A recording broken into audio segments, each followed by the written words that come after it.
అన్నం తిన్నాము.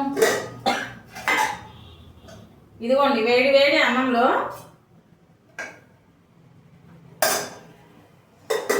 ఇదిగోండి బొబ్బర్ల తాలింపండి. చాలా టేస్టీగా ఉంటుంది ఫ్రెండ్స్. మీరు ఒకసారి ట్రై చేసి తిని చూసి నాకు కమెంట్ చేయండి. నేనైతే ఆకలేస్తుందండి, నేనైతే తినేస్తున్నాను. చూడండి ఎంత వేడి వేడిగా ఉందో, పొగలు వస్తుంది. ఇది ఇంత వేడి వేడి అన్నం తినాలంటే ఎలాగండి? మేము ఏమన్నా అంటేమో నేను టేస్ట్ చూసి చెప్పడం కోసం తింటున్నానండి.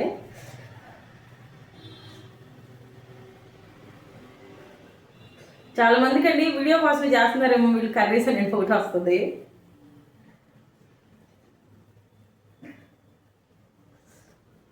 కాలిపోతుంది ఫ్రెండ్స్. చాలా టేస్టీగా ఉంది ఫ్రెండ్స్. ఇది నేనైతే అలా కూర్చొని తినేస్తానండి. మీరు ఒకసారి ట్రై చేసి చూడండి ఫ్రెండ్స్. ఇది ఎంతైనా అలసందలు గుగ్గులుగా వండుకుంటే ఎంత టేస్ట్ ఉంటుందో మీకు తెలుసు కదా ఫ్రెండ్స్. అలాంటిది మనం కర్రీగా వండుకున్నాం అనుకోండి, ఇంకా ఎంత టేస్ట్ ఉంటుందో మీరే చెప్పండి. ఇవి పచ్చిగా ఉన్నప్పుడు ఇంకా టేస్ట్ చాలా బాగుంటుందండి. ఒకసారి మీరు చేసుకొని మీ పిల్లలకి పెట్టి మీరు తిని చూసి నాకు టేస్ట్ ఎలా ఉందో అది చెప్పండి ఫ్రెండ్స్. ఇది మీకు ముందుగా అండి అలసందల్ని కడిగి తీసుకోవాలండి. వాటి నిండా మట్టి ఉంటుంది కాబట్టి కడిగి సన్నగా కోసుకోవాలండి. వాటిని మరీ సన్నగా ఏం అవసరం లేదండి, నేను చూపించిన విధంగా కోసుకుంటే సరిపోతుందండి. తరువాత ఉల్లిపాయను కూడా మనం సన్న ముక్కలుగా కోసుకోవాలి. తరువాత ఒక గిన్నె పెట్టుకొని నూనె వేసుకొని తాలింపు గింజల్ని ఎండుమిరపకాయని యాడ్ చేసుకుందామండి. అవి వేగిపోయిన తర్వాత కచ్చాబచ్చాగా కొట్టి పెట్టుకున్నటువంటి చిన్నులపాయలను కూడా మనం యాడ్ చేసుకుందామండి. అవేమీ వేగాల్సిన అవసరం లేదు.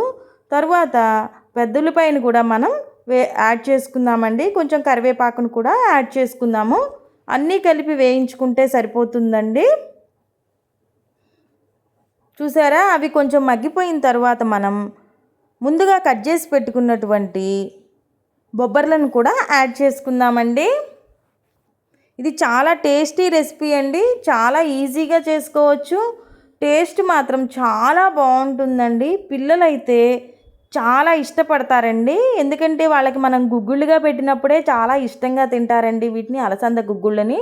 అదే కూరగా చేసి పెట్టామనుకోండి, ఇవి పచ్చిగా ఉన్నప్పుడు ఇంకా చాలా టేస్ట్గా ఉంటాయండి ఇవి అలసందలు. కొన్ని ఊర్లలో అలసందలు అంటారండి, కొంతమంది బొబ్బర్లు అంటారండి. మా ఊర్లో అయితే బొబ్బర్లనే అంటాం మేము. చూసారా, ఆయిల్లో కొంచెం ఫ్రై చేసిన తర్వాత మనం కొంచెం పసుపుని యాడ్ చేసుకుందామండి. తరువాత కొంచెం సాల్ట్ని కూడా యాడ్ చేసేసుకుందాము. సాల్ట్ అయితే చూసి వేసుకోండి ఫ్రెండ్స్, దీంట్లో కొంచెం ఉప్పు తక్కువగానే పడుతుందండి. పసుపు ఉప్పు కూడా యాడ్ చేసిన తర్వాత మనం ఒక్కసారి కలపెట్టేసుకుందామండి. మనం ముందుగా ఉడికించాల్సిన అవసరం ఏమీ లేదండి. వీటిని ఉప్పు పసుపు వేసేసి మూత పెట్టేసామనుకోండి, అవి ఊరికనే మగ్గిపోతాయండి. ముందుగా వేగించాల్సిన అవసరం అయితే ఏమీ లేదండి. చూసారా, నేనైతే మూత పెట్టాను. చూసారా అవి ఎంత చక్కగా మగ్గిపోయి ఉన్నాయో. తర్వాత చూసారా, ఈ మళ్ళీ మూత పెట్టి మగ్గించుకుంటే పర్ఫెక్ట్గా వేగిపోయి ఉన్నాయండి. ఇది చాలా టేస్టీ కర్రీ అండి.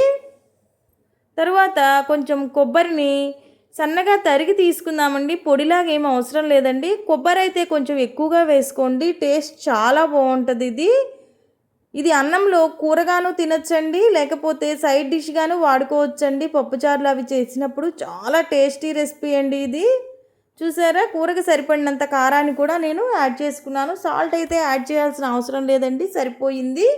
చిన్నులపాయలు అయితే ఇందాక యాడ్ చేశాను కాబట్టి ఇప్పుడు యాడ్ చేయాల్సిన అవసరం ఏమీ లేదండి. ఒకసారి బాగా కలపెట్టేసుకున్నాం అనుకోండి, ఎంతో టేస్టీగా ఉండేటువంటి బొబ్బర్ల ఫ్రై అయితే రెడీ అయిపోయిందండి. నా వీడియో కనుక మీకు నచ్చినట్లయితే ప్లీజ్ లైక్ చేసి షేర్ చేసి సబ్స్క్రైబ్ చేసుకోండి. కామెంట్ చేయడం మాత్రం మర్చిపోవద్దండి. ఇదైతే చాలా టేస్టీగా ఉంటుందండి. మీ ఇంట్లో మీరు కూడా తయారు చేసుకొని ఎంజాయ్ చేయండి. మీకు దొరికితేనే లేండి బొబ్బర్లు. మాకైతే ఎక్కువగా దొరుకుతాయండి మా సైడు, కాబట్టి మేము కర్రీగా చేసుకుంటామండి. మీకు దొరికితే మీరు ఎంజాయ్ చేయండి.